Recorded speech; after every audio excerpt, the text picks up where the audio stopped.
What's going on, you guys? And welcome back to the channel. So today we're going to be talking about UFC 289. Before we get into that, the reason why I've been gone, if y'all even care, I pretty much haven't posted a video in damn near a week. The reason why is because I've been really sick and I haven't been able to really get out any videos because of that. I haven't been having obviously that type of strive to post a video while I'm pretty much going through a sickness. I think you guys would understand that. But I'm back. I feel a lot better. I'm still feeling a little under the weather. You know, I probably sound a lot more nasally than I do in other videos. Even though I feel like I'm nasally all the time because I just have allergies all the time. It's just how I am, to be honest with you. But let's just go ahead and get into it. It's great to be back. And we're going to be talking about UFC 289. Even though that this fight card is dog shit, we still got some good fights though on the card anyway. So let's go ahead and get into it. I'm going to start with the main event right off the gate, because I think people really couldn't give less of a fuck about this main event. Let's just be honest. I mean, Ariane Aldana and Amanda Nunes, I mean, do y'all care, really? Like, unless Ariane Aldana is able to pull off an upset against Amanda Nunes, just like how Juliana Pena did, then I don't think people will care too much. It seems like it's just going to be another Amanda Nunes victory, probably early on, maybe in the first 3, maybe 2 rounds of the fight. Because Amanda Nunes is just ahead of everybody in the division. She's the woman's GOAT for a reason, because she's just so good. And there really isn't nobody on her level, in my honest opinion. Juliana Pena, yeah, I understand that she was able to get a victory, but honestly, Amanda Nunes probably didn't even really train all that much for that fight. You know what I mean? She probably thought that it was going to be a walk in the park, just like all her other fights are. And, you know, she took her lightly, and that's what happened. But if Amanda Nunes has that confidence or that, you know, that motivation for this fight, and she's taking Ariane Aldana seriously, I don't think Ariane Aldana has a fucking chance in the world to beat Amanda Nunes. She's 14-6. Excuse me. She's 14-6. I don't know too much about Ariane Aldana, to be honest with you. Call me a casual. I really don't give a shit. Let's just be honest. I think everybody and their mothers are picking Amanda Nunes anyway. Obviously, like, if you bet on Ariane Aldana, she wins, then you might definitely be a richer person, I'll tell you that much. Even though the odds actually have Amanda Nunes minus 315. Well, that's what it says on the UFC website. Minus 315 to plus 260 for Ariane Aldana. She's not that much of an underdog. Like, I would expect like this to be a minus 500, 600, 700, you know what I mean? So, I'm still picking Amanda Nunes regardless. She's the woman's GOAT, and I think she's going to win. Let's get into the next fight. We're going to talk about the real main event as the last fight, okay? Which is Oliveira and Beneil Dariush. But we're not going to talk about this yet. We're only going to be talking about one more fight after we talk about Beneil and Charles, okay? And that is the Nate Landwehr fight against Dan Ige. The reason why I want to talk about this fight is because this is my second most hyped up fight for the whole weekend. I'm very excited for this fight just because of Nate Landwehr. Nate Landwehr, to me, is one of the most... Sorry. So, like I said, going through a sickness.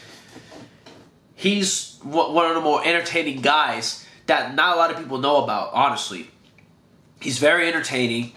He has a really good personality, very charismatic. When he gets on the mic, it's gonna be something very funny. And yeah, he's just great. He's just very entertaining. His fight with Onama is what made me a huge fan. The way he was fighting in that fight was fantastic. I just loved the violence. The way he fought, like the way he was able to take down Onama, and then he would just get back up, and he was like hyping up the crowd, pretty much saying, yeah, like this is a stand-up fight, motherfucker. And then, you know, he was piecing Onama up, and he obviously won that fight.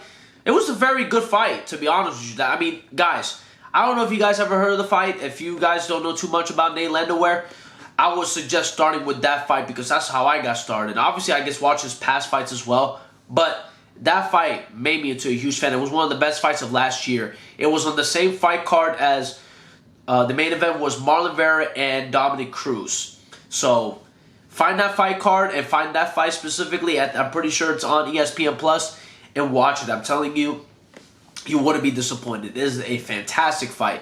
One of my favorite fights of the whole year. I'm just being honest. He is the underdog against Dan Ige, though. obviously Dan Ige is a very great fighter. And I'm not taking Dan Ige lightly. I think that he is a fantastic fighter. But I'm picking Nate because I think Nate is obviously going to become very aggressive. He always likes to fight aggressive. That is something about Nate that I love so much, is that he's always going to be scrappy. He's always going to try and just outwork people, and I think that's what he's going to do to Dan Ige. Dan Ige is probably... I don't know if Dan Ige is going to be shocked, because I think he knows who he's going up against, but I think Nate is going to apply a lot of pressure to Dan Ige, and he's going to be able to steal some rounds from Dan Ige. I think Nate is going to be able to do that, and I think he wins by unanimous decision. Or split, depending on how, obviously, some of the rounds go. If it could be close, then obviously maybe Nate could win it by split, or Dan Ige could win by split, obviously. They could go either way, but I think Nate is going to be able to win. I think he wins by unanimous decision, though. I think he wins 2 out of the 3 rounds, 28-27, going to Nate Landwehr, and he wins the fight. And obviously, if he does win this fight, he will be ranked in the featherweight division, and that is fantastic for the featherweight division. We need a guy like a Nate Landwehr, who is obviously very entertaining on the mic, very charismatic. We need more guys like that in the UFC, and we need guys like him to win. And he's a fantastic fighter. He's 17-4. Like, he is no slouch whatsoever. He's a great fighter. He has pretty solid grappling. His last victory, he got a submission. His stand-up is actually pretty solid, and he's just great. He's just a very, very good fighter, and somebody I want to get behind, honestly. So hopefully he wins, and I'm picking him to win against Dan Ige. I'm picking, even though he's the underdog, I'm going to pick Nate Landwehr. Now, let's talk about the real main event, the people's main events.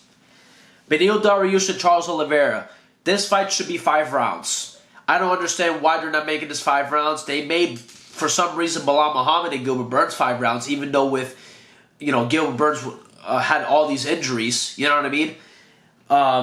And they made that 5 rounds. So how come you can't make this 5 rounds?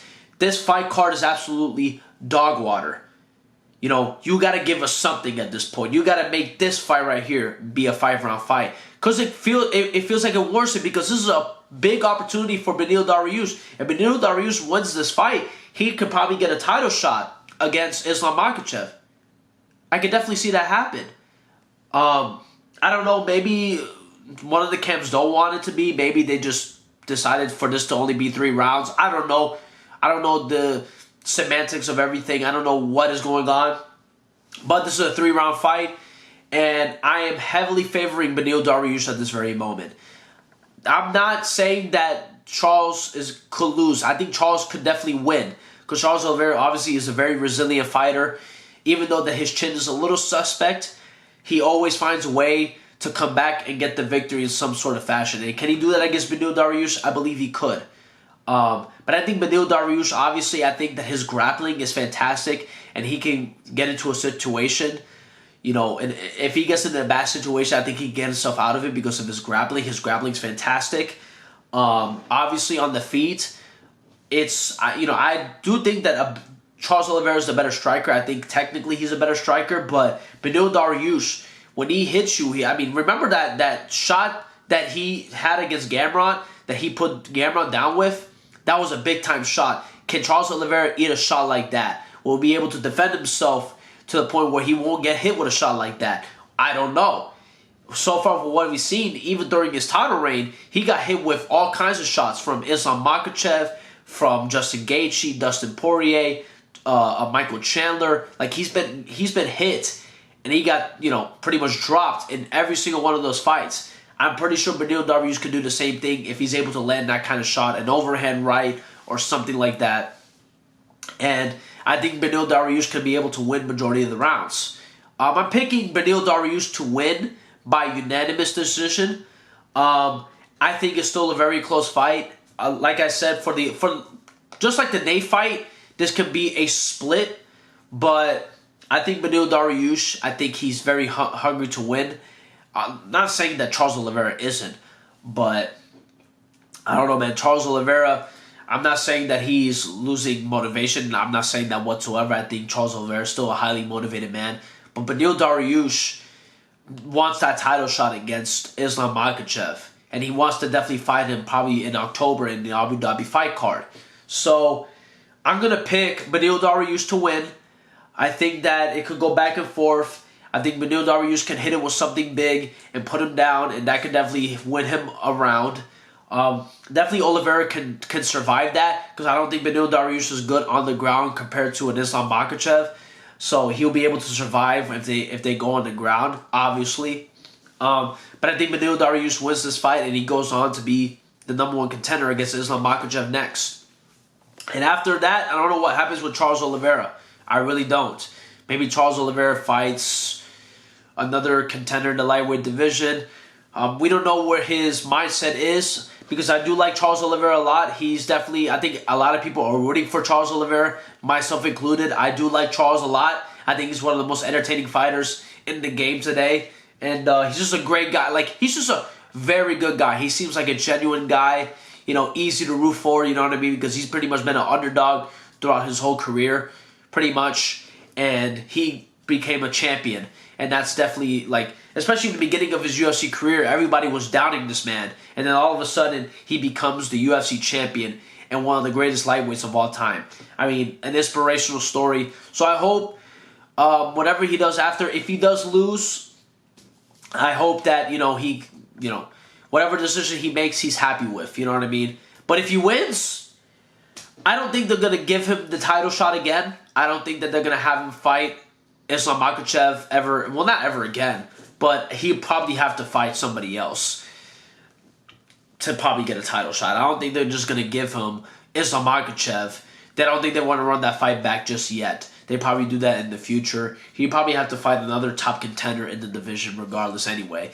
Win or lose, I think he has to fight a top contender after this. So we'll see what happens with this. Thank you guys so much for watching, and I hope you guys liked it. And like the video, subscribe, and all that good stuff. Peace out.